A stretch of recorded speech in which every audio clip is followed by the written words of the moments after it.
We get a first-hand experience of the dangers tow truck drivers face every single day. Just days ago, Ken Sposato lost his life while doing his job on the side of the road in LaBelle.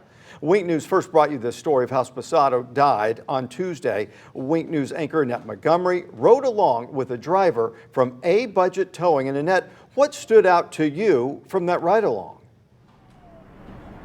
Well, Russ and Amanda, what stood out to me is how very little to no cars moved over as we were stopped on the shoulder of US 41. John Sweeney and I pulled over on the highway and parked the same way he would if he was towing a vehicle. And I sat there and watched as car after car flew past us, some with very little regard to just how close they got.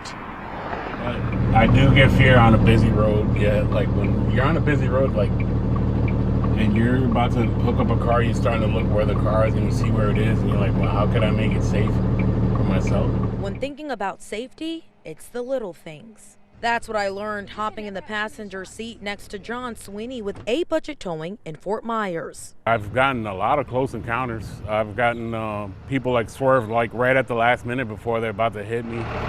The little things can amount to big things, like losing a life. AAA data shows from 2015 to 2021, 123 roadside assistance drivers were fatally struck while working on the road. Imagine you get stuck on the side of the road, the way it feels when cars are just grazing by you and you're outside of the car working and you don't know what's coming. But if I'm on the shoulder, putting cones is just another hazard that they'll hit them and they'll fly right into you or something like that. If that doesn't put into perspective how dangerous this job is, maybe this will.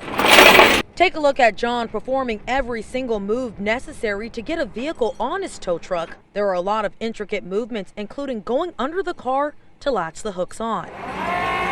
Now this is just in their company's parking lot, but imagine him doing this out on 75 or right here on the side of US 41, where you can see very little to no cars moved over as we were stopped. I'd say out of 10 cars that go by, maybe 2 will move over. That's about it. And that is the reality I saw. Maybe 2 out of every 10 drivers moved over, and that's being generous. Now, John tells me until we see more enforcement for not following that move over law, we can expect to see more fatalities and injuries involving tow truck drivers. Now, again, that move over law states if you are on a highway with multiple lanes, you must move over. But if you can't move over, you must go 20 miles per hour under the posted speed limit. Live from Fort Myers, Annette Montgomery, Wink News.